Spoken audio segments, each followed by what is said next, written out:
Hi, hat lovers. Welcome to Hat Chat. I'm Norma Shepherd, the director of the Mobile Millinery Museum and the author of 5 books on vintage fashion, including 1,000 hats. That number, of course, climbs and climbs and climbs.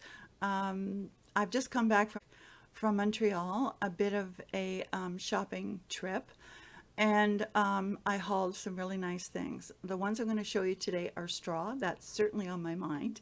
And for any of you who are thinking that straw is boring, straw hats, maybe you think they're boring and lifeless and not can't be elevated to sort of the status of high fashion.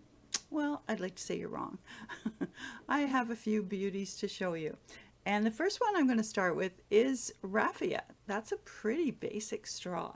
And but you know, the milliners of old did some wonderful things with it. I want to show you this gorgeous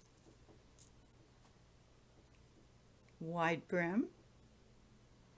This is from the 1950s. The combination of colors is quite lovely. The orange predominates, of course, but you do have some blue in there. And it's loosely woven. This is a hat that's going to give you, well, maybe some speckled shade, which will look, will give you that dappled look on your face when you're out in the sun. And let the breezes in. It'll let the breezes in. There's no label on this one, but it's nicely made. There's an inner grosgrain band to keep it from scratching. That's quite lovely. Now this next one is made in straw fashion, but it's fabricated more from sort of a straw ribbon. And this is the type of ribbon you could get on a roll way back when, the 50s and 60s, maybe even the 40s, when you shopped at Woolworths or Kresge's at Christmas time.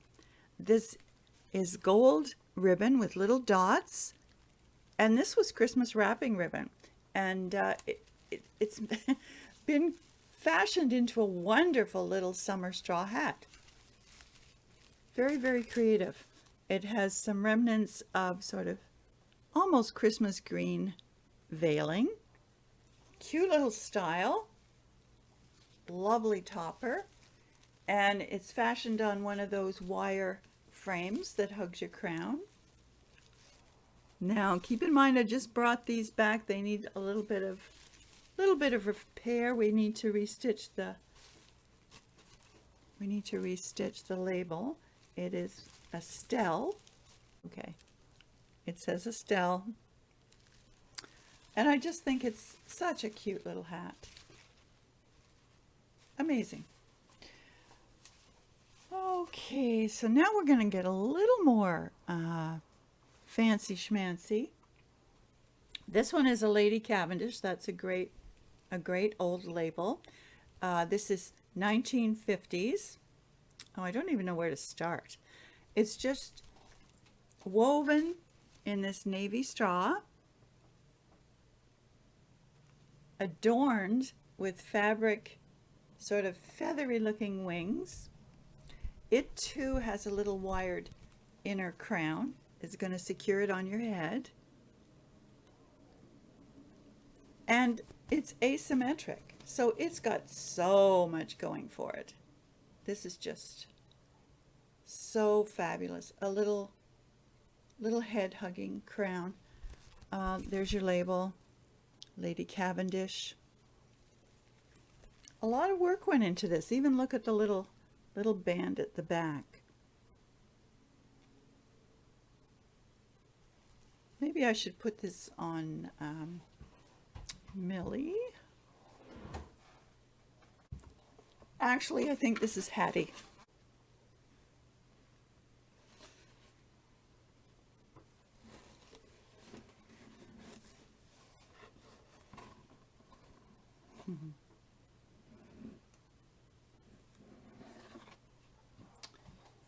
Hattie looks happy.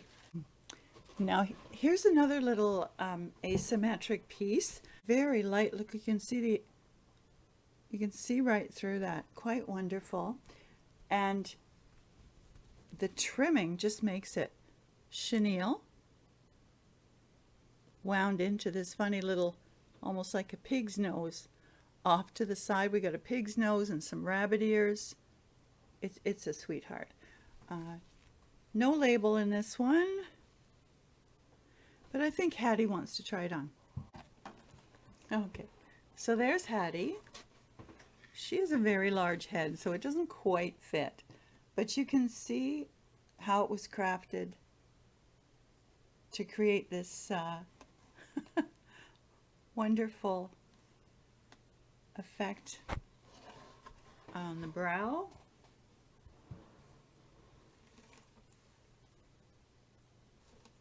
Awesome. Two more to show you. Now this next one is a variation on a very common style in the 1950s. It's a little flat pancake hat. Very narrow band, Milan straw again, this time in white. And look at this detail of fanned out ribbon.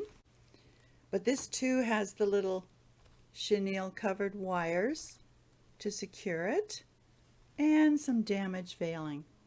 But we can always work with the veiling. Can always get more of that.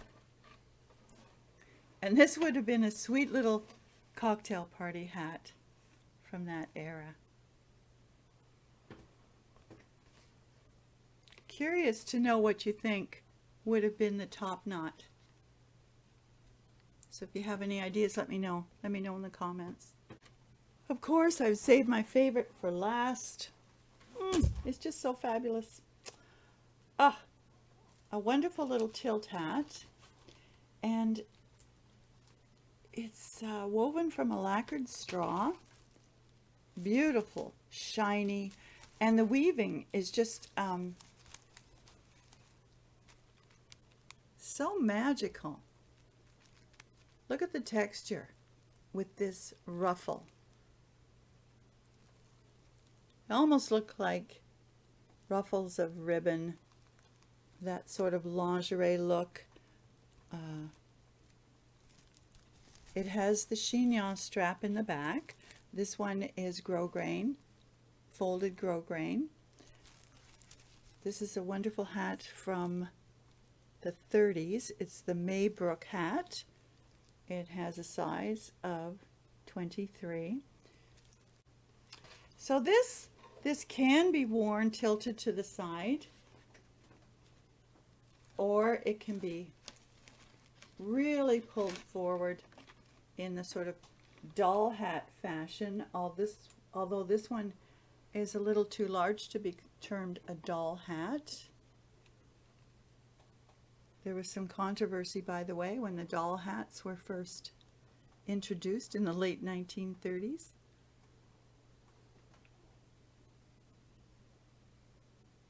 So there. I will tell you, I brought back a whole lot more, not all straw, but had a nice little getaway and dig through some wonderful vintage millinery. Hope you're all keeping safe and well, and I encourage you to add to your hat collections if you can. So thank you for listening. If you like this content, please hit like, share, subscribe, tell your friends. If you're a collector, keep adding to your collection. Let me know what your favorites are. In the meantime, have a hatty day.